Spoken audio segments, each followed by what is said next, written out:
અમારી જીબાન માથે ચડી જાઓ, પીછું કરો તો ચારણા બીજી આય પંપાળ, પીછું કરો તો ચારણા બીજી આય પંપાળ, જીવતના જસ ગાતે હે ને મુવા લડાવણ હાર.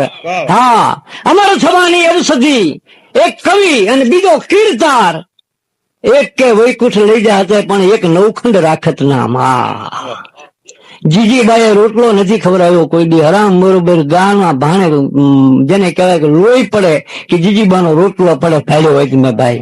હે અને મેવાડના જેને કહેવાય રાણાના ઘેરે હું કોઈ દી મહેમાન નથી થયો ભાઈ, પણ છતાંય ખંભે ભાર લઈને આજ ફરતા હોય અમે તો અમે તો વીરત્વના ઉપાસક છીએ. જો દરબારોને એમ હોય કે અમારા તમે ઉપાસક છો, ખોટી વાત છે. અમે તો વીરત્વના ઉપાસક છીએ, ક્ષાત્રત્વના ઉપાસક છીએ. અને એ ક્ષાત્રત્વ કેવું હોવું જોઈએ કે નત ક્ષતિ અતઃ ક્ષાત્ર, જેનામાં કોઈ પણ જાતની ક્ષતિ ન હોય એને ક્ષાત્ર કહેવાય. નત ક્ષતિ ઇતઃ ક્ષાત્ર, જેનામાં કોઈ પણ જાતની દાગ ન હોય, જેનામાં કોઈ પણ જાતની જેને કહેવાય એબ ન હોય.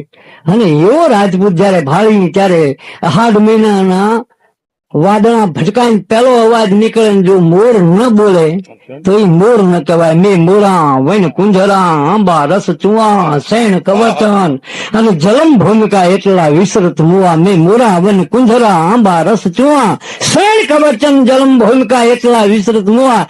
એમ ચારણ રાજપૂત ને બાળન જો રાજી ન થાય તો એ ચારણના પેટ નો કહેવાય ભાઈ.